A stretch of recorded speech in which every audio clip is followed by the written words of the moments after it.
حتى أعداؤنا الصهيونية، الحركة الصهيونية في العالم، على ما بدنا نعمل نقاش عن الهولوكوست، لكن هم بيحكوا عن هولوكوست وكتبوا كتب وعملوا تحقيقات وأفلام سينما حتى الآن، وحتى على شاشاتنا العربية تعرض أفلام عن هذا يعني بيدخلوا الموضوع بأي فيلم، ما بيكون له علاقة أصلا، فيلم سياسي، فيلم اجتماعي، فيلم يمكن ترى فن لعب له، بتلاقوا لازم يفوت الهولوكوست بالأفلام الأجنبية.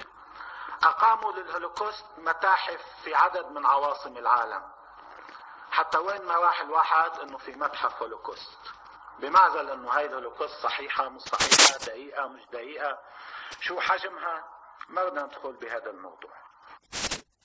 هولوكوست. And the last thing, I began by mentioning the Mr. Nasrallah because he's an interesting synthesis of both, you can say, Hamza and myself. It's very interesting to watch. I'll take the example of the last speech he gave.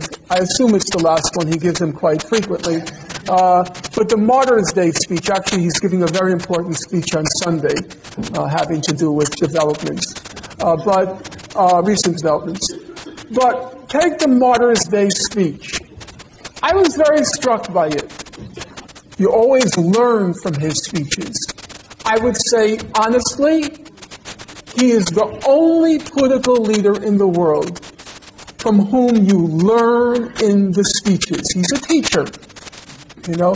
ولا نعم أنا بلكم إيه من علامات، لكن هاي لما نقول هاي من علامات مش معناتها نحن لازم نجمع اليهود بالعالم ونحكمهم فلسطين، لكن من الإشارات التي تهدينا وتدلنا وتقول لنا نعم في النبوءات الإسلامية وليس فقط في النبوءات اليهودية أن تقوم هذه الدولة وأن يجتمع اليهود من كل أنحاء العالم إلى فلسطين المحتلة، ولكن ليس من أجل أن يحكم مسيحهم الدجال العالم، وإنما الله سبحانه وتعالى يريد أن يوفر عليكم أن تذهبوا إليهم في كل أنحاء العالم، فهم سيجتمعون في مكان واحد على كل حال، سيجتمعون في مكان واحد وستكون معركة الحاسمة والفاصلة.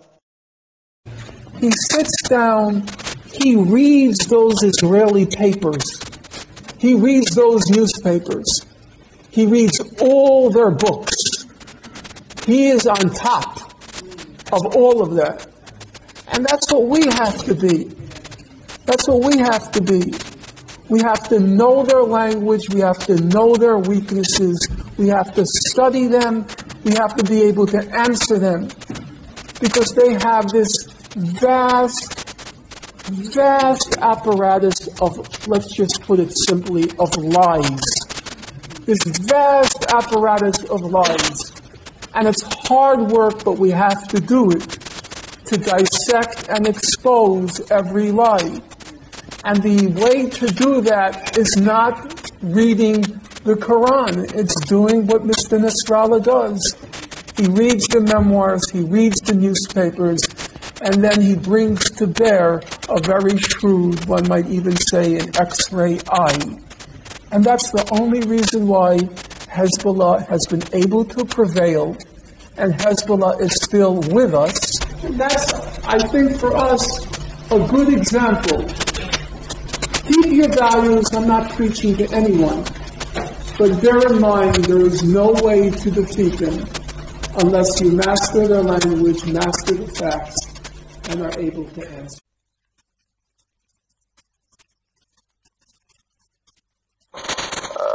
مورخین و شاهدان عینی که هنوز هستن، عده‌ای از اونها هستن، کسان زیادی که تحولات 70-80 ساله گذشته رو از نزدیک دیدن و هنوز صاحب عقل هستن، هنوز حی‌اند، حاضرن، اون زمان قدرت تشخیص داشتن، هنوز هم قدرت تشخیص دارن.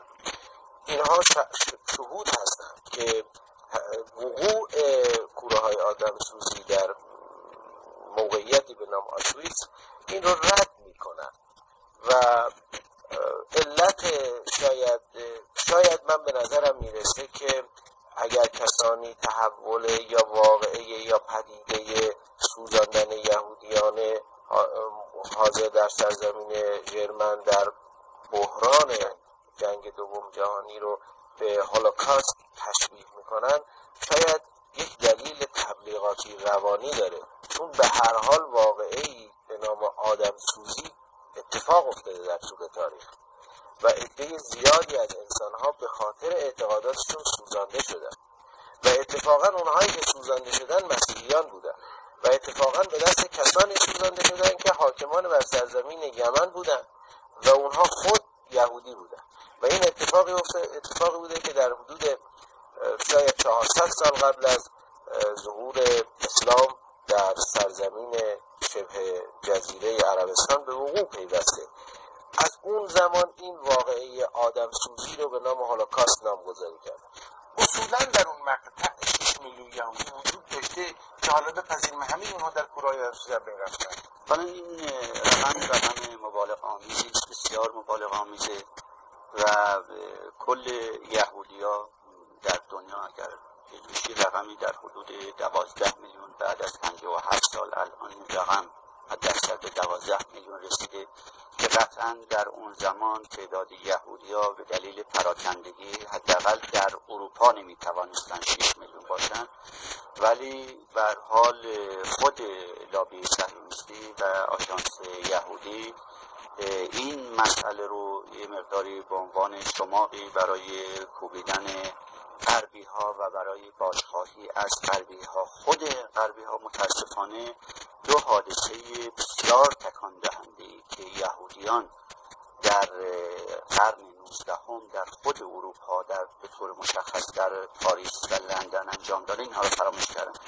در سال 1883 بود که حدود 150 کودک فرانسوی در حومه پاریس در آستانه عید فصح یهودیان اینها رو به طرز فجیع کشته بودند و تحقیقات بعدی نشان داد که یهودی‌ها اونها رو کشتن، در خونه اونها رو گرفتن و این حادثه موجب شد که یک شورش عجیبی در اون زمان در پاریس اتفاق بیفته و دولت فرانسه تحت فشار قرار گرفت. نظیر این حادثه در لندن اتفاق افتاد و تعداد زیادی از کودکان انگلیسی کشته شدند توسط همین خاخامان یهودی که این دو حادثه در واقع همچنان ذهن و روح مردم اروپا را آزار میده، ولی به دلیل نفوذ روزافزونی که لابی صهیونیستی و به طور مشخص یهودیان در اروپا دارن، متاسفانه از این دو حادثه هیچ گونه صحبتی به میان نمی آید. The political game was basically using the Nazi Holocaust as a club to silence criticism of Israel. And at some point, this Holocaust compensation racket, the extraction of monies from European governments in the name of what were called the Holocaust victims, began. And several, I think the figure comes now to about $20 billion, were coerced from European governments, mostly on fraudulent grounds. Okay. که قطعا در اون زمان تعداد یهودی‌ها به دلیل پراکندگی حداقل در اروپا نمیتوانستن 6 میلیون باشن، ولی به هر حال خود لابی صهیونیستی و آژانس یهودی این مسئله رو یه مقداری به عنوان چماقی برای کوبیدن غربی ها و برای بازخواهی از غربی ها. Here, you claim that the Holocaust is an industry. First of all, what is that? And should we be offended by it? Because certainly some people are. The Holocaust has now been drained of any moral content. It's simply a weapon used by Israel and its supporters to deflect criticism of Israeli policy. And it was also for a long period used as a blackmail weapon to extract what was called compensation for needy Holocaust victims, but which was in fact a shakedown racket of Europe. Okay, very good. Okay, we're here to talk about what it means. And Norman thinks it's a money-making machine for some individual. It's a money-making machine Go ahead, It's a Norman. money-making machine. It's a money-making machine, and it's also a political weapon. در سال 1873 بود که حدود 150 کودک فرانسوی در حومه پاریس در آستانه عید فطر یهودیان اینها رو به طرز طبیعی کشته بودند و تحقیقات بعدی نشان داد که یهودی‌ها اونها رو کشتن و خون اونها رو گرفتن و این حادثه موجب شد که یک شورش عظیمی در اون زمان در پاریس اتفاق میفته و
anti-Semite. I don't know if Jews killed Christ or not. Frankly, I don't really care all that much. It doesn't keep me up late at night or exercise me when I get up in the morning.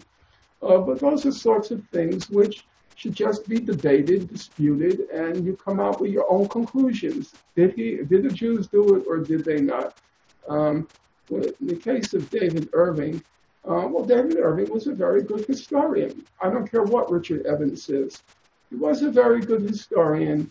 He produced works which are substantive. And actually, in the case of Irving, he knew a thing or two. Actually, he knew a thing or two or three. He is competent, so far as I can tell. The same thing, I don't see the reason to get excited about Holocaust deniers. First of all, I don't know what a Holocaust denier is. I don't. Because some people say if you deny that the centrality of the 6 million Jews being killed and you try to bring in other groups of people, you become a Holocaust denier. Other people say if you deny the centrality of the gas chambers, you become a Holocaust denier. And then the question of the numbers, how many were killed? Well, those are statistical, scholarly questions. Why can't we just answer a number with a number and present our sources? Or do we just go through the numbers? We evaluate, assess. I think any serious scholar does. I don't see the point of becoming hysterical over these issues. You just patiently wade through the evidence. If you don't agree, you explain why you don't agree.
Here, you claim that the Holocaust is an industry. First of all, what is that?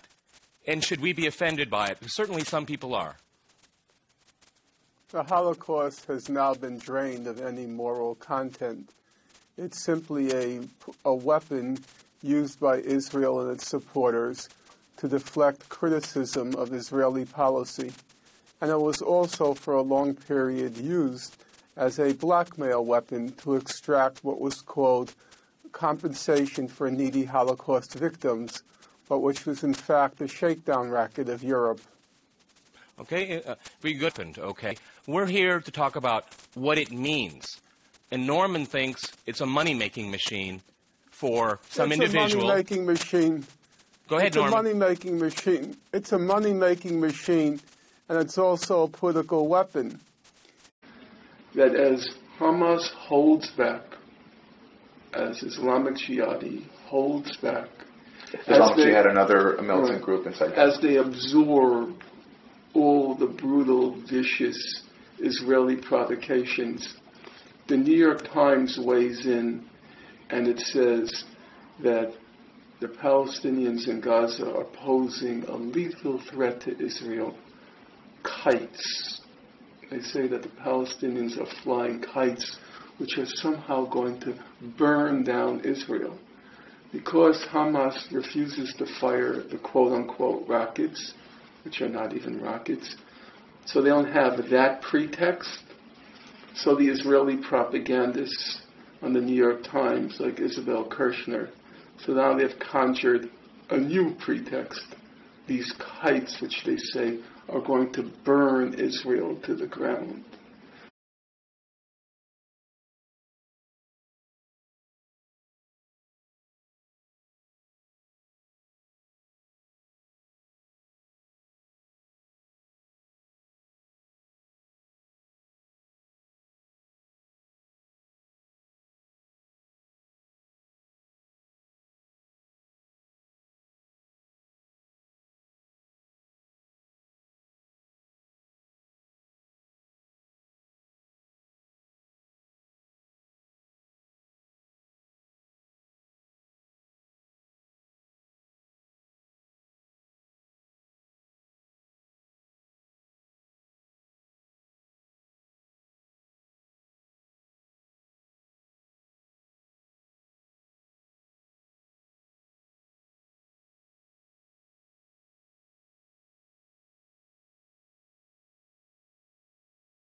There's just no evidence for these claims about a rise of anti-Semitism in Europe. And we have to all renew our battle against anti-Semitism. It's just not true. If you had a choice in any European country where they say, oh, the anti-Semitism is going, berserk, choose any European country. If you're in France, ask yourself a simple question. If you're in France, would you rather be Jewish or short? Would you rather be Jewish or obese? Or take another one. Would you rather be Jewish or ugly? Now, that's not a joke. Anybody who's realistic about society knows being good-looking opens many doors, being ugly closes many doors. That's life. You learn to live with it. You don't make the world is so plagued with so many horrifying crimes, so much suffering. Jews are doing better than anybody else. All this talk of anti-Semitism, it's a joke. And as a factual matter, if one looks at the record, there were no Hamas rockets, there was no Iron Dome, and there were no terror tunnels. All three were just what I call in the book meta-props of Israel's Hasbara campaign. But Israel would be nothing would make them happier if they opened up their eyes one day, got up in the morning, and discovered there are no Palestinians. Actually, Israel would be happy if everybody in the Middle East disappeared except them. Actually, Israelis are such racist supremacists, they would be happy if the whole world disappeared except for them. Or to use the rest of the world as slaves, because they're Ubermenschen. They're so superior. They're so much more important. And everyone believes it. Everybody falls for it. The Ubermensch, the Supermen. So, as I said, they'd be happy. Maybe, they don't want everybody to disappear because they need somebody to do the dirty work. They need Untermensch. But they would like them at least to disappear from Israel. Israel is not Jewish. It's not Jewish in any sense the Jews have ever understood being Jewish. Jewish means being progressive, kind of pacifist, and liberal, progressive, liberal, pacifist, and not you have to be honest about these things. And I'm not, again, trying to be rhetorical. I'm trying to be objective. Israel's a nation of murderers. Every single Israeli has been at a checkpoint, has raided a Palestinian home at night, has tortured a Palestinian child, has killed a Palestinian. It's a country of murderers. That Israel systematically, methodically, calmly, its soldiers murder kids, murder children. Because it's a totally alien country. It's not Jews. It's not.